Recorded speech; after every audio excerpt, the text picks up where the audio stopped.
Bonjour et bienvenue dans cet épisode vidéo de Sir Spaghetti. Alors de quoi on va parler aujourd'hui? On va parler d'une étude qui est sortie il y a quelques jours sur Forbes, le magazine bien connu d'entreprise et en particulier de leur répertoire Advisor.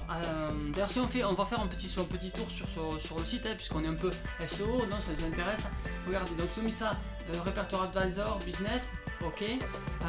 On retrouve le fil d'Ariane, le titre, la title, on retrouve ici une box avec le fameux une partie de la biographie qui est un rollover se déroule donc, et on peut aller même voir sur la full bio et ça nous ouvre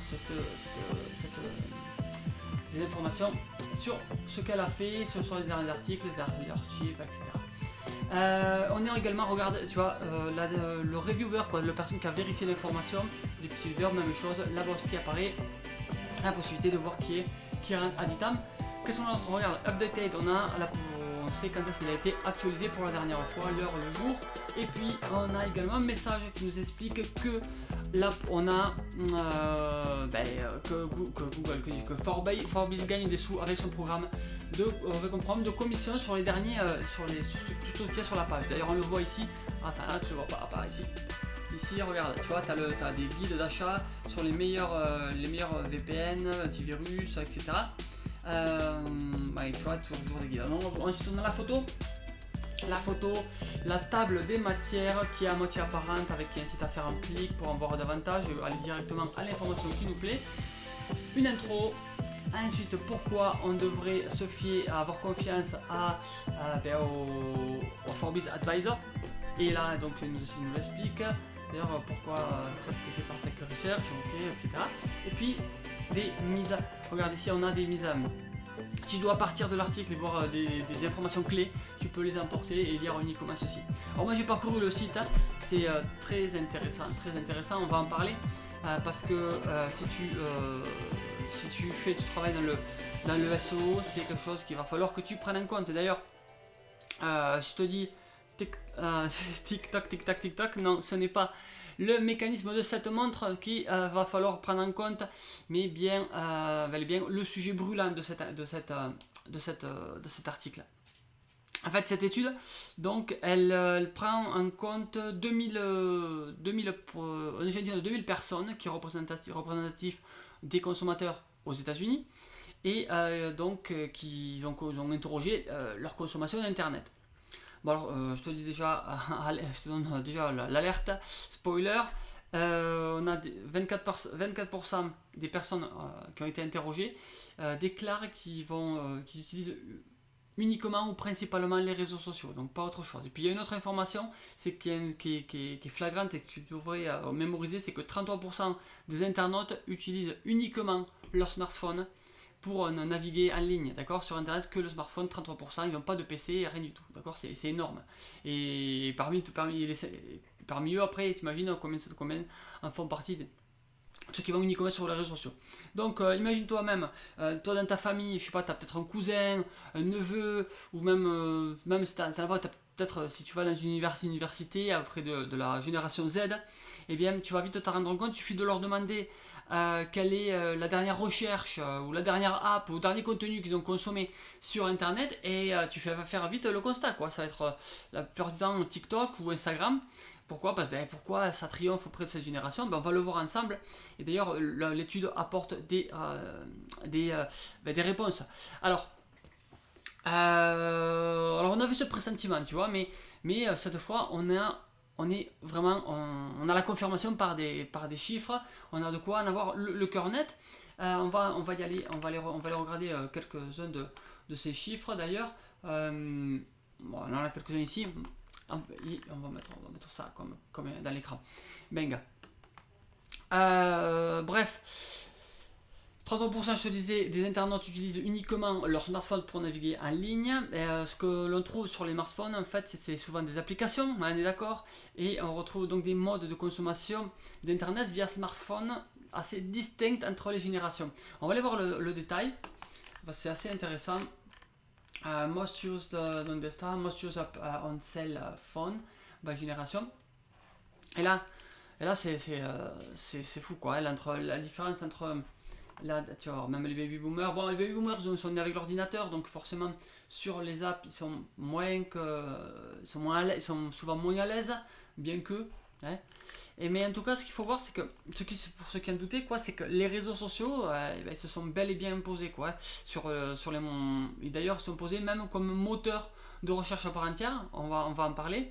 Parce que en fait, si tu regardes bien, tu as une large portion de la génération Z, c'est-à-dire ceux qui sont nés entre 97 et 2006. Et eux, ils consomment Internet de manière différente, quoi, de leurs aînés. Tu peux le voir, hein, tu vois, les boomers vont aller sur Google à 76%, et dans le même pourcentage, ça va être YouTube ou Instagram qui vont être consommés auprès des plus jeunes. Alors, euh, ce qu'on va regarder aussi, c'est que moi qui m'a marqué, c'est dans tout ça, voilà, c'est à peu près ce qui parle des nouvelles marques, quoi. En fait, on découvre que les habitudes de recherche de marques, elles varient plutôt, quoi, même avec, plutôt grandement, quoi, entre les générations. Tu as 64% de la génération Z qui utilise les moteurs de recherche, contre classique, on va dire, moteur de recherche type Google, contre 94% des baby boomers. Hein. Donc ça montre, si tu veux, qu'avec de la data cette fois, que ce qui s'apparente à une transition vers d'autres méthodes parmi les jeunes, quoi, si tu veux. Donc un gros rôle croissant avec 21% de la génération Z qui est sur 80% des millénials qui consomment leur recherche de marques sur les réseaux sociaux. C'est un bon moyen du coup de récupérer si tu commences dans une marque, si tu commences à développer une marque, c'est un bon moyen pour les atteindre. Et qui vont ensuite, tu vas rentrer dans leur tête quand ils sont jeunes, donc plus tard tu vas être plutôt mémorisé et plutôt consommé, forcément. Bon, après autre chose, donc sur les nouvelles, sur les marques, ouais, c'est ça, c'est une donnée intéressante qui m'a marqué, c'est que tu as 24% des personnes qui sont interrogées qui découvrent une nouvelle marque tous les jours via les réseaux sociaux. Bah, ça me paraît énorme. Et ce chiffre il monte à 44%. C'est où? C'est que je l'ai vu, ouais, 44%. De manière tous les c'est quoi, c'est tous les mois j'avais vu ça, c'est 44%. 44% tous les jours et 33%, non c'est l'inverse, 33% chaque semaine et 44% tous les jours. Donc c'est quand même fort, quoi, de pouvoir et de se dire en même temps qu'ils le mémorisent. Dans autre point notable, 57% des personnes interrogées utilisent YouTube pour rechercher des informations, tout comme ils le feraient sur Google. Pareil, hein, c'est-à-dire que tu vas dire, tiens, c'est quoi la météo du jour, ils vont aller plutôt consulter YouTube plutôt que Google, par exemple, ou leur application. C'est impressionnant. Donc on assiste, si tu veux, à vraiment une transformation des plateformes numériques en ressources d'information qui, ma foi, sont essentielles. C'est une tendance qui s'étend à d'autres plateformes. Ouais, d'autres plateformes, quoi, d'autres réseaux sociaux, parce que tu as 56%, tu vois, 58% qui utilisent Facebook, 38% pour TikTok, 36% Instagram pour la recherche d'informations. Voilà, quoi, tu as trois réseaux qui rivalisent entre eux, mais avec chaque fois une proportion plus grosse d'une certaine génération sur l'un des réseaux sociaux, quoi. Notre Facebook est toujours chez les plus âgés, alors que c'est complète la courbe inverse pour TikTok, par exemple. Et puis tu as Instagram qui est entre les deux. Alors, si on parle d'Instagram tel quel, en fait voilà, on s'aperçoit que TikTok a dépassé Instagram comme plateforme favorite, quoi, pour trouver des boîtes. Pourquoi? Parce que les vidéos, si tu veux, de chez TikTok, elles sont, disons, engageantes et interactives en plus. C'est un peu comme découvrir des produits, des services en discutant avec un ami, quoi. C'est un peu le même principe. Donc les vidéos sur TikTok sont assez immersives, qu'elles captent l'attention et les retiennent. D'accord. C'est-à-dire que c'est le meilleur canal pour retenir des gens. Souvent quand on demande à quelqu'un qui utilisait TikTok, on se dit mais combien de temps tu as passé? Il pense qu'il a passé 20 minutes, en fait il a passé 1 heure dessus. Pourquoi? Parce que c'est assez captivant. Donc après l'étude, si tu veux, c'est pour les entreprises, donc ça c'est du pain béni, hein, franchement. Parce que l'étude elle montre que les gens même préfèrent TikTok pour chercher des infos sur les boîtes. Donc d'accord, si tu as une marque, fonce sur TikTok et crée des vidéos qui vont être attrayantes, sympas, quoi. Et, en fait c'est là que ça se passe, quoi. En tout cas sur des sujets bien définis, bien identifiés, on y viendra juste après. En gros, quoi, n'empêche, les marques, elles doivent prioriser, je pense, la création de contenu vidéo qui soit attractive pour élargir leur audience. Les jeunes adorent TikTok pour 26% des millénials, 35% de la Gen Z, la génération Z. Interdire TikTok, ça serait même, ils ont posé la question, ça serait leur couper l'accès à l'info. Et 25% des accros mobiles disaient qu'ils seraient perdus sans TikTok. Donc tu vois, c'est un peu comme une boussole numérique. Alors si tu es prêt à conquérir le monde des vidéos, vamos, tu dois y aller sur TikTok. Alors après je te disais que c'est pas n'importe quel type de contenu, hein. D'ailleurs là tu le vois et tu le disent d'ailleurs, ils mettent même un graphique. Alors il faut savoir quel est le contenu qui est recherché sur chaque réseau. Eh bien TikTok, en fait la génération Z adore donc TikTok, mais c'est en recherchant dessus, c'est quoi qu'elle recherche? 40% d'entre eux utilisent pour des sujets comme la coiffure et le maquillage, ou tu vois, les idées cadeaux, et ça c'est par exemple beaucoup plus que chez Google, quoi. Ils utilisent aussi Google, mais pour ces sujets-là, c'est TikTok qui est privilégié. Même pour tu vois, le bien-être et remise en forme, t'as 39% qui préfèrent TikTok, tandis que t'as uniquement 29% qui se tournent vers le grand G, quoi, vers Google. Bref, TikTok c'est une sorte de couteau suisse, quoi, si tu veux, pour les jeunes, quoi. C'est voilà, c'est une diversité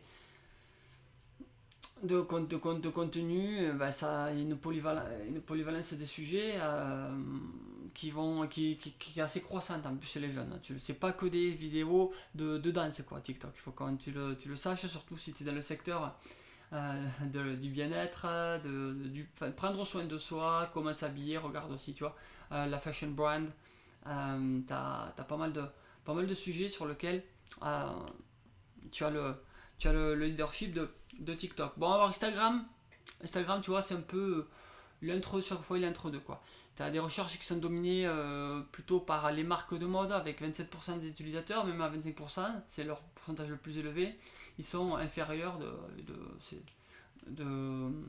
sur Google ou de sur TikTok.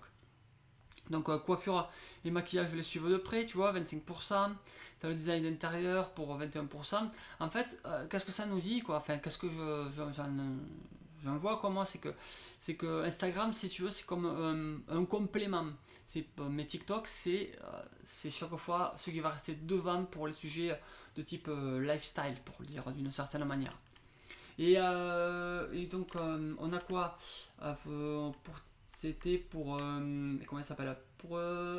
Donde está? Je ne le retrouve plus. C'était parler de Facebook. Facebook, on n'a pas de chiffres précis, mais l'article en fait il nous disait, je le retrouve pas. Facebook, bon tant pis. Il nous disait que.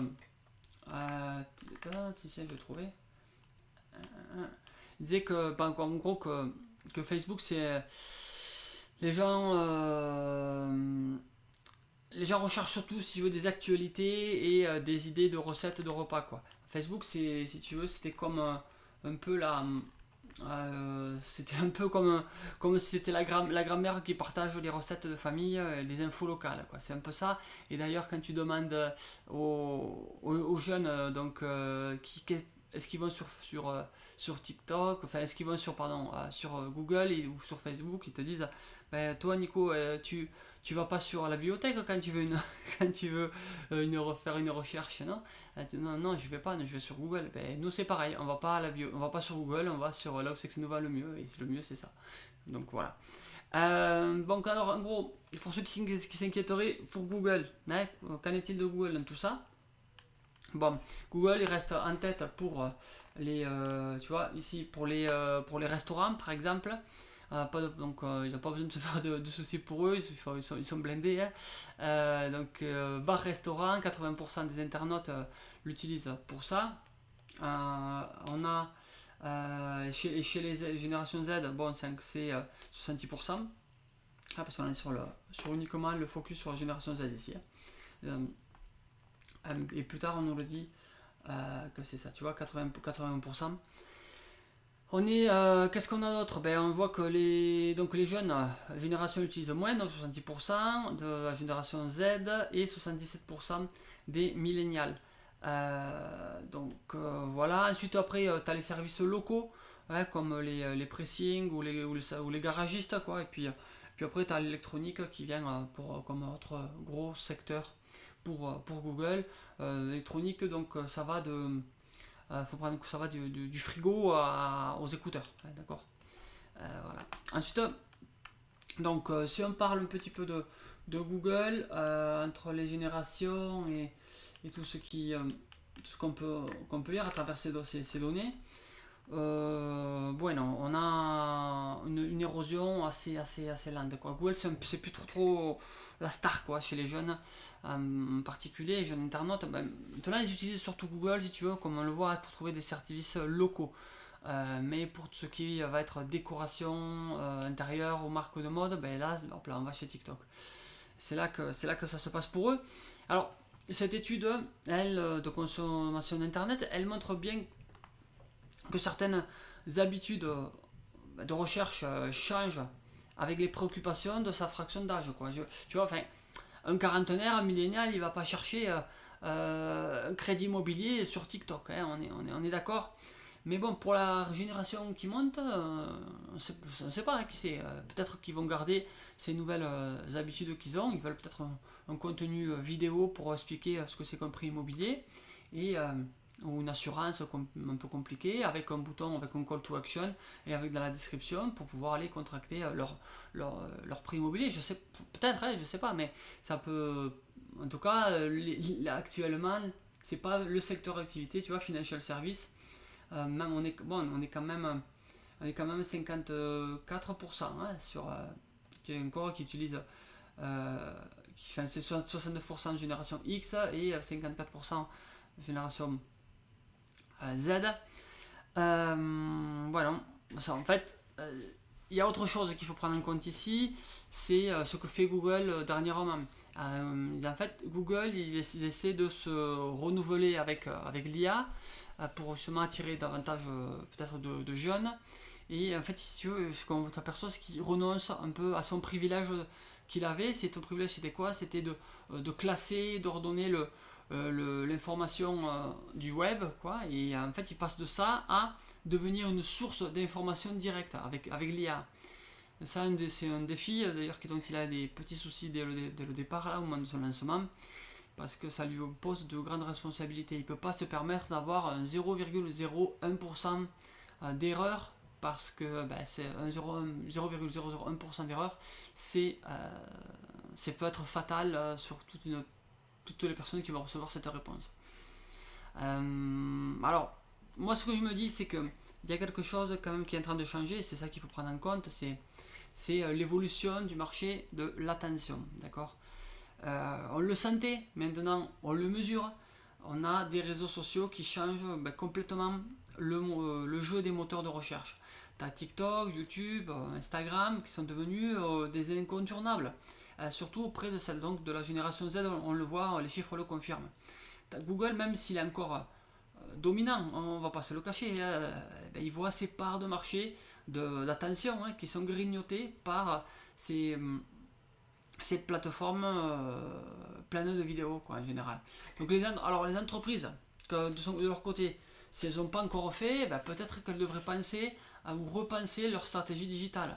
Avec quel objectif? Simplement, quoi, c'est de captiver l'attention de cette nouvelle génération qui est toujours connectée, toujours avec son portable, toujours même les événements sociaux, ils sont toujours avec leur téléphone connectés et ils sont avides de contenu instantané, quoi. Ils veulent la réponse de suite, ils veulent pas se taper un manuel d'instruction, ils veulent savoir step by step rapidement. Alors, et là, ça m'amène à une autre réflexion.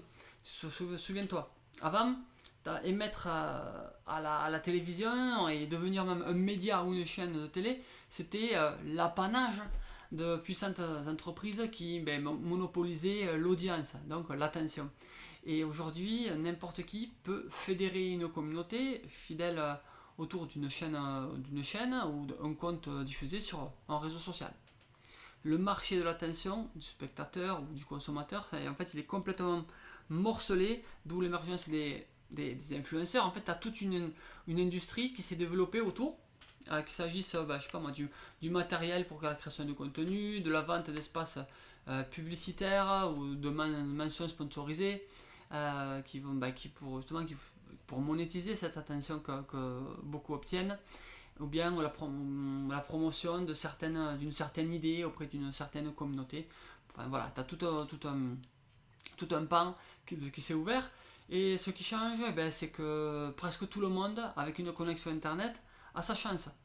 Je vais exagérer un peu, mais celui qui fabrique du textile, des vêtements au Bangladesh, par exemple, il a autant de chance, autant que celui qui, par exemple, porte ces habits-là que l'autre a fabriqué et qui se trouve à Los Angeles, autant l'un que l'autre, ils ont des chances pour créer un contenu qui intéresse son public objectif. Là, tu as la facilité de partage qui est la même pour tout le monde. Tu as un nouveau mode de consommation en plus qui émerge de ce type de contenu et qui fait que ces deux citoyens, l'un et l'autre au bout de la planète, ils peuvent aussi bien être ignorés que viralisés, quoi, et ça peut changer leur vie. On connaît des influenceurs qui l'ont fait leur métier. D'ailleurs, et dans différents types d'activités. Et t'imagines d'ailleurs, à partir de 1000 abonnés sur YouTube, on peut obtenir des revenus publicitaires. D'accord, mais en fait à partir de 500, mais les publicités telles quelles, c'est à partir de 1000. Et selon les vues que tu peux faire, tu peux imaginer la suite, quoi. Tu fais des milliers de vues chaque mois, cet ouvrier du Bangladesh qui filmait son quotidien, par exemple, ça peut changer sa vie totalement. Bon, donc la question ici, c'est comment faire pour que mon post, ma vidéo, mon image soit la plus visible possible. Et c'est là que le SEO, l'optimisation pour moteur de recherche, entre en jeu. Donc tu vois que le SEO est encore très très très vivant et a des opportunités énormes qui rentrent en compte, qui sont là, qui sont présentes. Il suffit d'en profiter. Je parle de SEO pour TikTok, SEO pour Instagram, SEO pour tel moteur de recherche. Et en particulier, je parle SEO pour les bricolages sur TikTok, SEO pour le maquillage sur TikTok. Tu vois, tu peux te spécialiser complètement sur ça, quoi. Comment gagner de la visibilité. Et d'ailleurs, si toi qui écoutes, tu as une boîte ou tu as envie d'une stratégie de visibilité sur des moteurs de recherche, tu peux me faire signe. Tu peux aller soit directement dans les commentaires ici, ou encore le mieux, c'est d'aller sur nicososem.com et tu remplis le formulaire de contact et je reviendrai vers toi. Voilà, c'est à peu près tout ce que je voulais vous dire sur cette étude. Donc des chiffres très, très, très intéressants et qui confirment cette tendance de changement de consommation. Merci à Forbis, merci de m'avoir écouté. N'hésitez pas à mettre un like, à me commenter, à partager cette vidéo. C'est la première que je fais en en forme de vidéo, sur de commentaires d'articles. Si ça vous a plu, n'hésitez pas à le dire. S'il y a des choses à améliorer aussi, hein, parce que c'est la première.